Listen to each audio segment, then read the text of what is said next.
জুলাইয়ের প্রত্যাশা আর কি অ্যাড করবেন আপনি? জুলাই তো আসলে বেসিক্যালি আমরা বলি the legitimacy of the current government and the previous government, particularly interim. এটা একটা পলিটিক্যাল সায়েন্সের টার্মিনোলজি।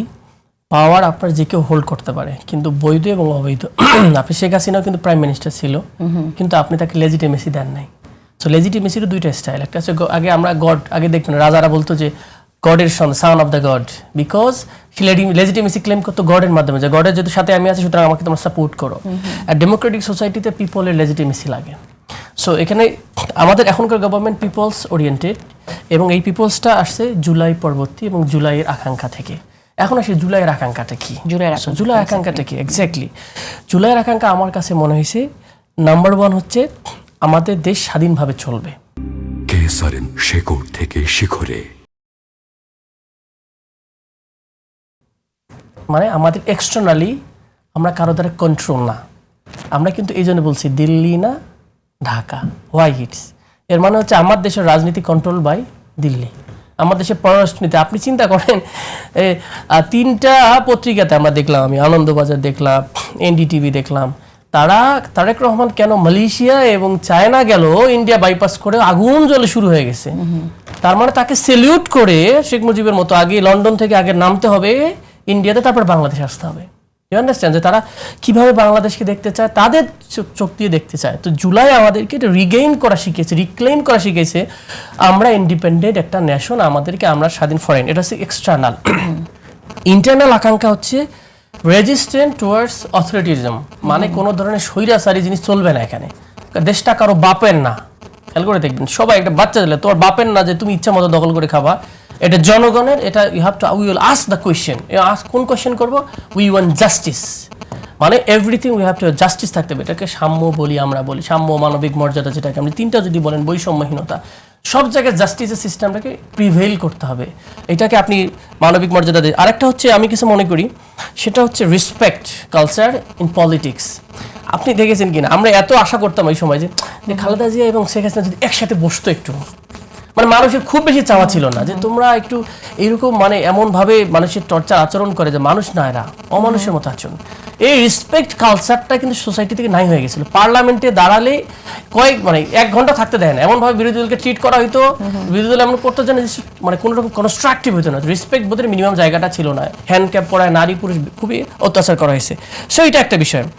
4 নম্বর আকাঙ্ক্ষা আমার কাছে মনে হয়েছে এই রাষ্ট্রটাকে মেরামত দরকার, যেটা আমরা দেখলাম যে স্কুল ছাত্ররা বলছে রাষ্ট্র মেরামতের জন্য স্টপ করে রাখা হয়েছে। আমাদের যেটা সড়ক আন্দোলন, যেটা আমরা বলি কি বাচ্চাদের যেটা নিরাপদ সড়ক আন্দোলন, তার মানে রাষ্ট্রের অনেকগুলো অর্গান নষ্ট হয়ে গিয়েছে।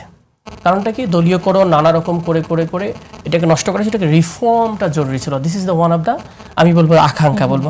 দেন আর একটা আকাঙ্ক্ষা ছিল আমাদের এখন রিবিল্ডিং। যারা বাইরের দেশে আমরা পড়াশোনা করছি, আমাদের আকাঙ্ক্ষা এইরকম দেশ থাকতে পারে না, আমাদেরকে we have to change it. আমাদের প্রতিষ্ঠান দাঁড়াবে, সবকিছু স্বতন্ত্র থাকবে। আমাদের সচিবালয় বলেন, আমাদের বিচারালয় বলেন, এরা যেন স্বাধীনভাবে ফাংশন করে। উই নিড একটা স্ট্রেংথেনিং একটা ইনস্টিটিউশন, এটাকে রিবিল্ডিং করতে হবে। এরপরে যেটা হয়েছে, যেহেতু কখনোই ভোটে দিতে পারিনি আমি ভোট দিতে পারিনি, কত বছর নিজের ভোট নিজে দিয়ে শুরু করছি। এটাকে রিপ্রেজেন্টেটিভ, আমি এটাকে 8R বলে থিওরিটাকে আর কি, যদি বলি সংক্ষেপে 8R। রিপ্রেজেন্টেটিভ মানে কি? আপনার প্রতিনিধি আপনার দ্বারা নির্বাচিত হবে, আপনি যাকে ইচ্ছা করতে পারবেন। এই অধিকারটুকু কেড়ে না নাও, এটা একটা বিশাল আকাঙ্ক্ষা, যেটা বিএনপি সবসময় বলে, বাকিগুলো ওদের না বলে চেষ্টা করে। তো এরপরে একটা, শুধু এইটা না, রাইটিয়াসনেস। ইট মিনস গভর্নেন্সের ক্ষেত্রে জাস্টিস ইনশিওর করা, মেরিটোক্রেসি ইনশিওর করা, যেন আপনার মেধাভিত্তিক হয়, জাস্টিস হয়, সব জায়গায় যেন একটা সিস্টেম, মানে ক্যাপাসিটি দিয়ে ওঠে। 8 নম্বর যদি বলি rewarding, at the same time innovation develop করা। নট আপনার আজকে জ্বালানির 90% আমরা আমদানি নির্ভর, দেশের সম্পদ উত্তোলন করি নাই, কোনো ইনোভেশন, নাথিং, খালি কনজামশন। কিভাবে ওই দেশের সাথে চুক্তি করে ট্রেডিং করে টাকা মধ্যস্বত্ব ভাগ নিতে পারবো। This was the plan before. So we had to have something rewarding. Innovation করলে তাকে আপলিফ্ট করে জাতীয় বীর ঘোষণা করে ফেলা উচিত, যে ছেলেটা আমাদের ভালো ভালো ইনোভেশন করবে, বুয়েট থেকে, রুয়েট থেকে, কুয়েট থেকে, হোয়াট এভার ইট ইজ, এবং দেশকে অগ্রগতির দিকে ইনোভেশন নিতে পারবে, তাকে আমরা অনেক বেশি আপলিফ্ট করবো, ফ্যাসিলিটেট করবো। এই কালচারটা আমি বলবো আকাঙ্ক্ষা। মেধা সব ব্রেন ড্রেন হয়ে গেছে, আমরা বলছি ব্রেন রিটার্ন করা জরুরি, এটাই তো ছিল আকাঙ্ক্ষা। এবং অনেক লোক এসেছিল, আপনারা অনেক অনেক কিছু খেয়াল করেন, ইন্টারভিউয়ের সময় একটা কাজ করেছে, একটা ব্যক্তি এসেছেন আমেরিকা থেকে, আমাদের রোড ঘাটের অনেক জায়গায় দেখবেন কেটে কিন্তু নতুন করে বাইপাস চেঞ্জ করা হয়েছে, অনেক জায়গায় কিন্তু জ্যাম আমরা আটকাই না। এতে কিন্তু একটা ভালো একটা রোড ট্রান্সপোর্ট এক্সপার্ট একজন লোক আছে, নীরবে কাজ করে চলে গিয়েছে। স্যামসাং থেকে একজন বিশেষজ্ঞ আছেন, উনি আমার জানা মতে উনি মহাকাশ গবেষণা আমাদের এখানে কাজ করে, উনি কিন্তু বিশাল কাজ করার পরে ইন্টিমের পরবর্তী এখনো কিন্তু রয়েছে। এরকম অনেক মেধা যারা কিন্তু কাজ করার জন্য রিটার্ন করেছে দেশে। তো এটাও কিন্তু এই জুলাইয়ের একটা আকাঙ্ক্ষা যে আমরা বাইরের দেশে থাকতেছি না। আমার যখন বাইরে ছিলাম মালয়েশিয়াতে, আমার প্রফেসর বলছে যে তুমি এখানে থাকবে কিনা, মানে ওই আকাঙ্ক্ষা আছে বাংলাদেশিরা থাকবে কিনা এরকম মানুষ, না না না, I will return to my country. যা আমি শিখেছি, যতটুকু পেরেছি আমি আমার দেশে অ্যাপ্লাই করতেছি এবং আমি আমার দেশকে ভালোবাসি, হোয়াটএভার ইট ইজ, আমরা কয়দিন বাঁচবো। তো এইরকম শত শত হাজার হাজার যুবক যারা হতাশ হয়ে প্রতিনিয়ত দেশের বাইরে যাওয়ার চেষ্টা করছিল, কারণ মামলা হামলা বিভিন্ন রকমের প্রেশারে ছিল, চাকরি নাই, তদবির বাণিজ্য, নানা রকম কিছু, এই ডিপ্রেশন থেকে ছেলেগুলো রিটার্ন করার কথা, দেশে ইনভেস্টমেন্ট চালু। এইটাকে যদি মোটা দাগে বলি, দিস ওয়াজ দ্য আমার কাছে হচ্ছে আকাঙ্ক্ষা, জুলাইয়ের আকাঙ্ক্ষা।